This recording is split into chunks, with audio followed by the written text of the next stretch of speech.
Welcome to What's Your Story? Every week, I bring you a guest who's authentic and genuine, who's going to share insights and useful information that you can put to work in your professional and personal life. Today, we're going to revisit the world of nonprofits. How do they exist? How do they get funded? How do they succeed at what they're doing? We have someone today whose business is to assist nonprofits in meeting their mission. Cassandra. I've known Cassandra for a while. She's the CEO of Angel Principal Consulting, and her business is to help nonprofits succeed.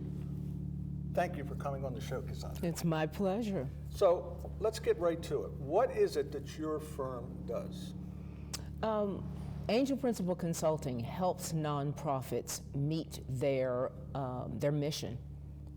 We help them achieve their mission, their goals, their revenue marks. We help them connect with their donors.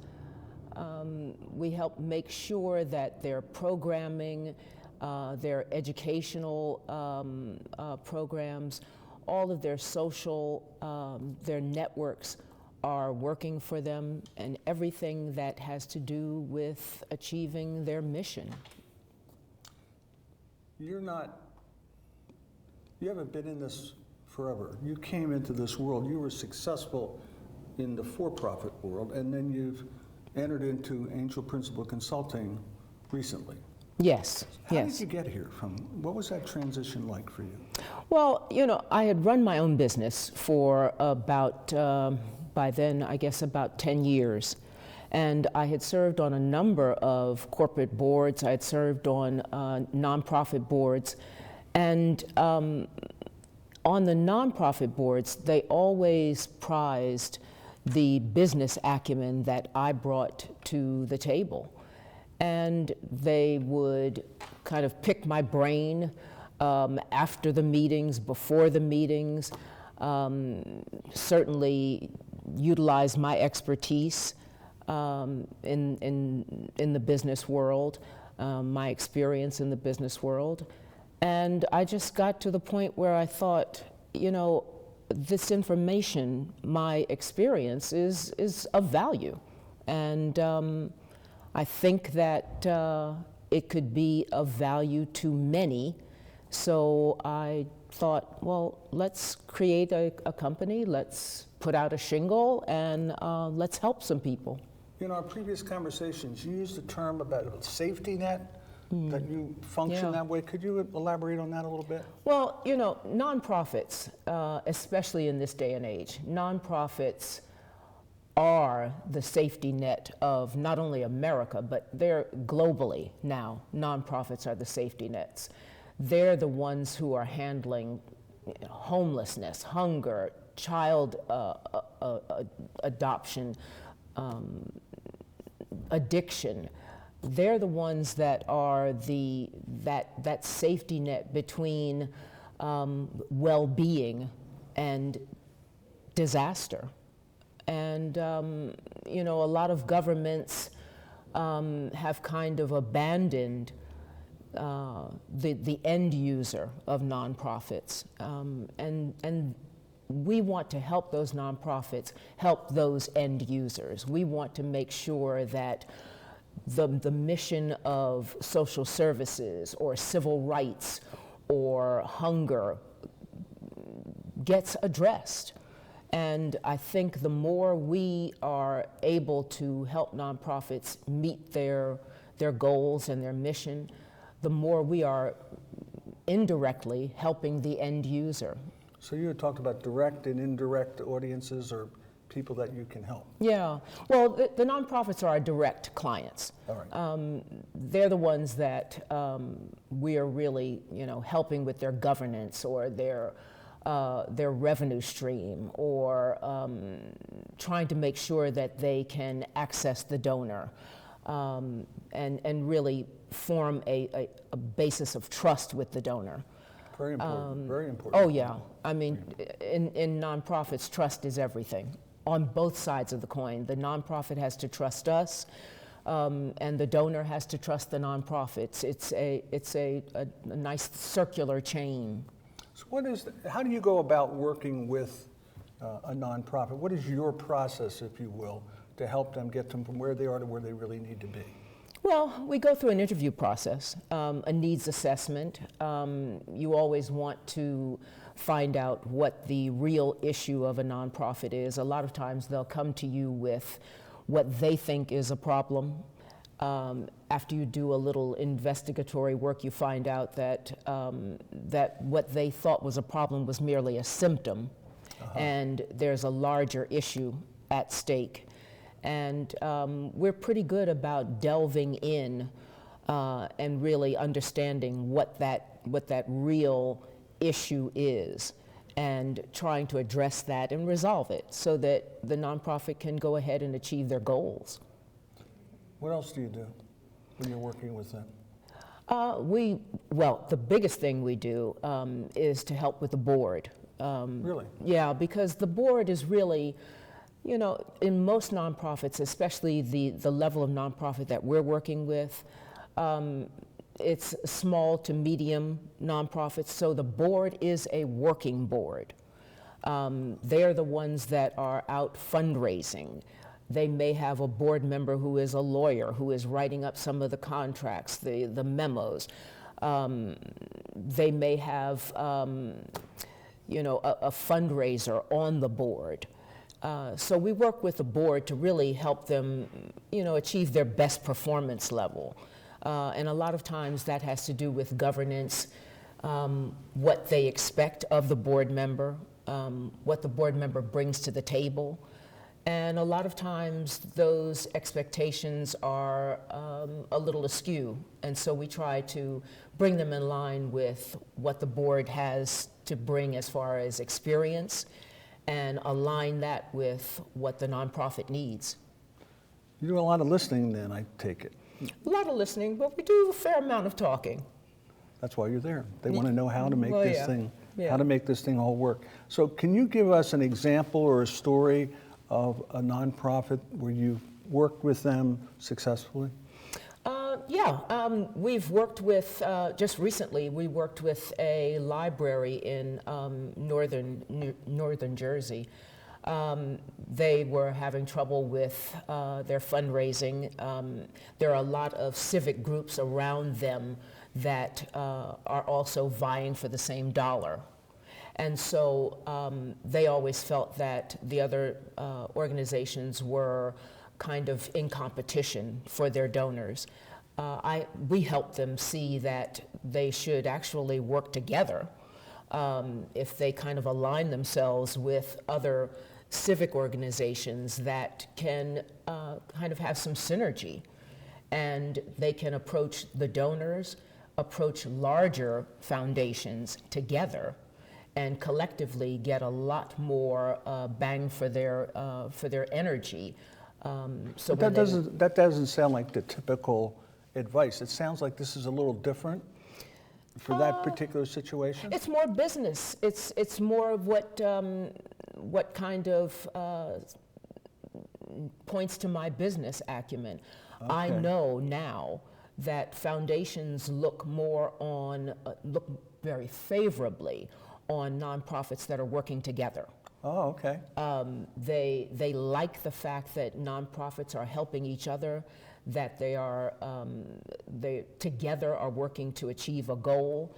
And so when you find several nonprofits that are doing something similar, rather than compete for the donor, we always advise, you know, get together, guys. You know, you're all in this thing together. I'm always approached to contribute, and I do the best I can. But sometimes I'll have 5 or 6 requests from organizations. The mission is the same. Let's say it's breast cancer or it's Alzheimer's. Yes. And they're all different organizations, all competing for the same dollars. Your idea makes a lot of sense. Well, and it eliminates donor fatigue, because What's that's that? what you're experiencing when Oh, okay. several organizations come at you for your dollar. After a while, we all do. The need is so great. The need is so great in so many levels, on so many media, the need is so great, you cannot possibly give to every organization. So the donor, after a while, says, well, wait a minute, I'm already giving to child hunger. I can't give to Make-A-Wish. So when we ask donors to work, when we ask nonprofits to work together, they can approach a foundation or a major gift donor with one idea, one way of helping, one channel of assistance. That's a great idea. And that has been very, very beneficial to a lot of nonprofits. And it spreads out the energy that a nonprofit has to exert to gain that donor. Well, I'm putting myself in the shoes of the donor for a minute. If I'm taking $10,000 and I'm putting 2 here and 2 here and 2, I don't get the same feeling as if putting 10 into one organization. Absolutely. Right. My sense is I'm not having the impact I want my money to have. So you're just reinforcing the fact that we need to rethink the fundraising ideas, and that's just what your particular organization is doing. And it's all about impact. The donor wants to see impact. They want to see what has become of that dollar. And the donor has become much more aggressive and much more astute about wanting to know where every dollar is going. What is it helping? Exactly what is it doing? And I think when you're giving $10,000, needless to say, when you're giving $10,000 to an organization, it is much more helpful than spreading it around. And it has a greater impact, and that's what donors want to see. That's where they want to place their time and their treasure. What's different about donors today than 5, maybe 10 years ago? Has the internet made a difference? Oh yeah. Well, it's made a difference in all of our lives. Everything moves faster. Everything is a little bit more impactful. Everything is more urgent. And that's, I think, what contributes to donor fatigue also. The fact that a donor is being approached in so many ways. They're being solicited by email, by direct mail, by Twitter, by Facebook, by Instagram, word of mouth. People are on the phone. It's a constant barrage of solicitation.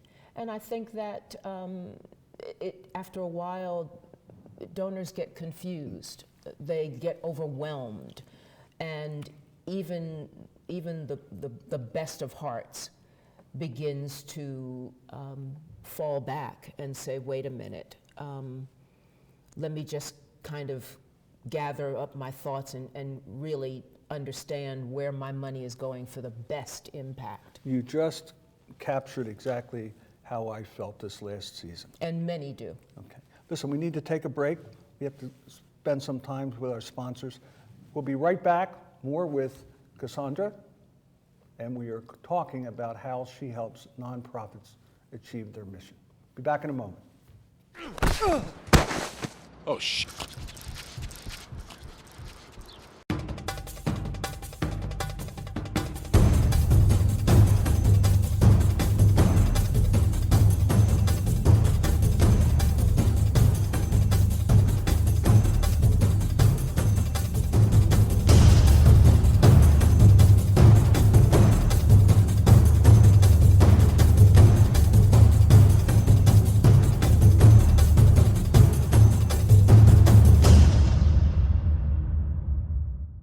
Why should you choose Rowan College at Gloucester County? Low cost. The #1 nursing program in all of New Jersey. More than 70 programs of study, including selective admissions. With record enrollment. A premier partnership with Rowan University.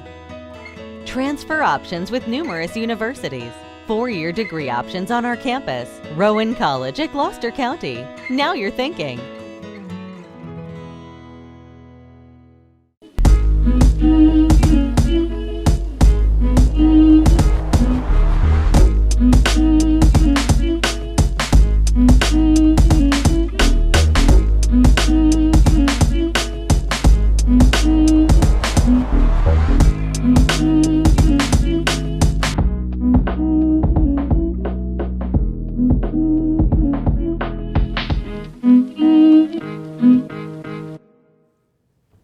Welcome back to What's Your Story?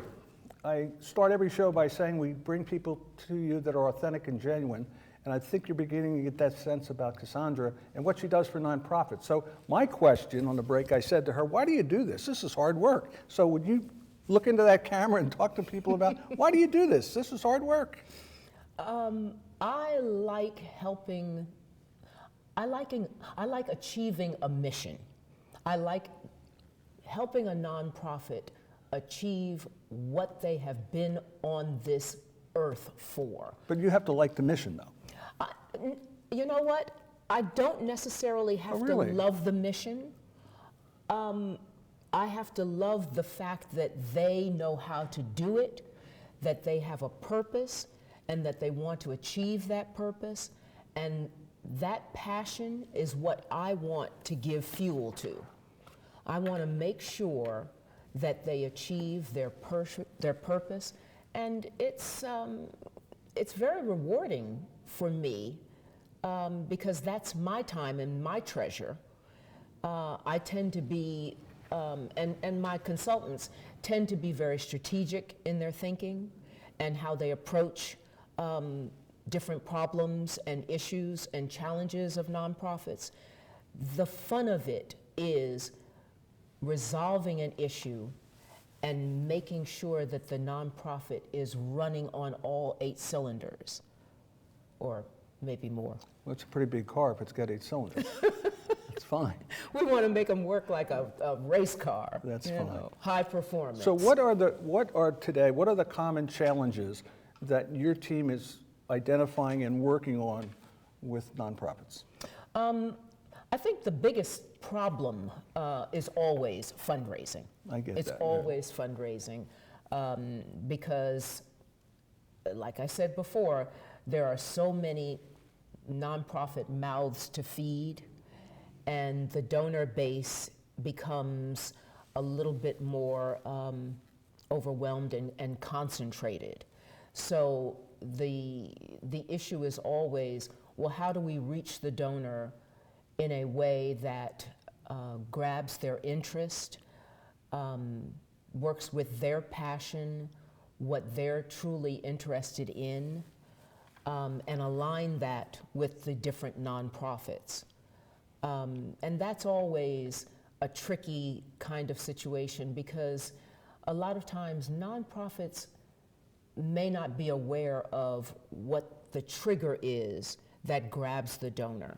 Oh. And a lot of what the internet has kind of presented is how to market your nonprofit. And marketing now is just as important for a nonprofit as it is for a for-profit business. You've got to find a way to cut through the noise and make sure that your mission is being heard in such a way that it will, spark a passion in a donor. In preparing for this show, you and I talked about the danger of turnover in fundraising and how it can negatively impact donors as well as the nonprofits, and the fact that, tell the CHOP story about what makes them successful. Oh yeah, well, the terrifying thing that's happening in nonprofits is the staff turnover.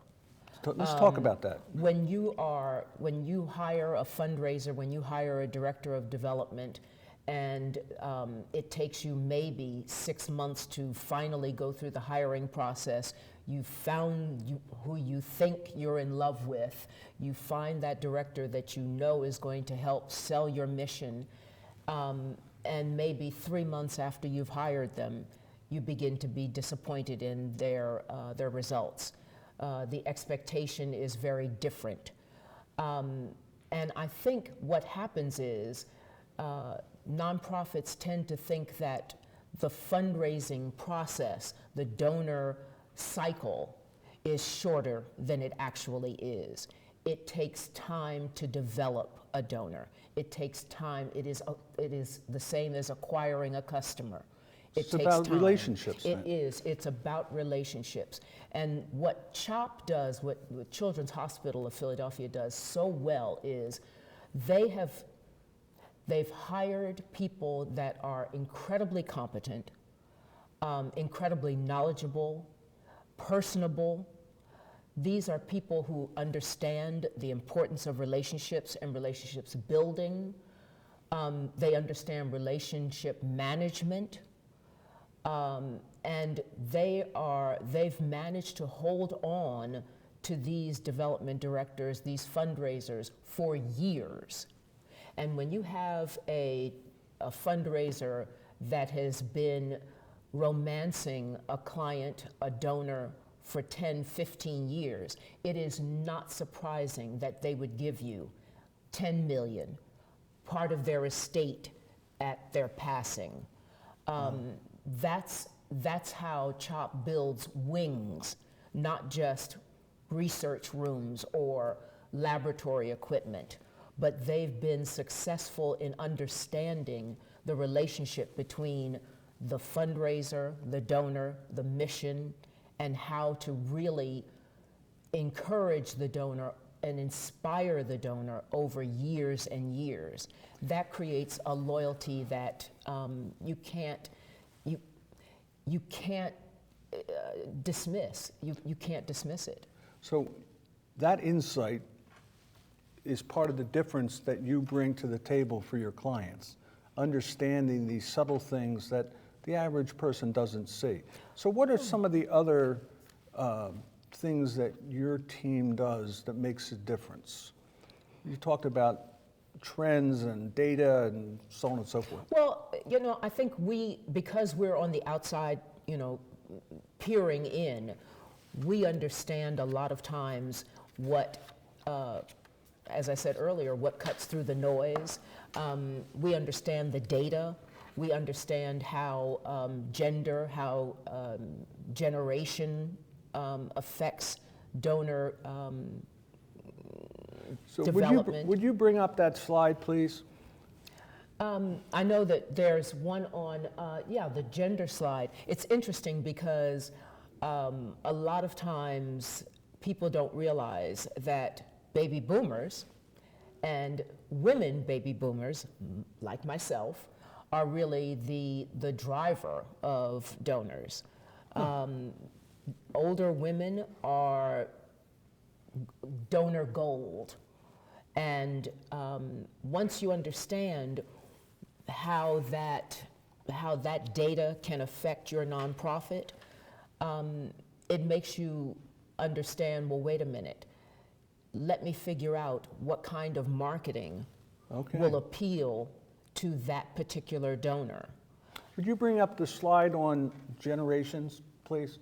There we go. This is an interesting slide because it really talks about the differences in generations as opposed to the millennials and how they give, how Gen X gives, how baby boomers give. And the interesting thing is, a lot of people think that, that Facebook is the driver, and actually email is.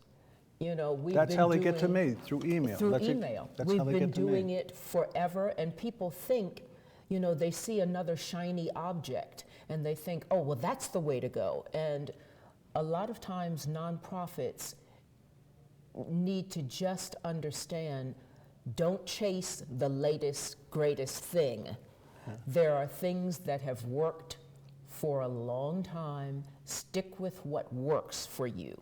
Well, that's a great piece of insight.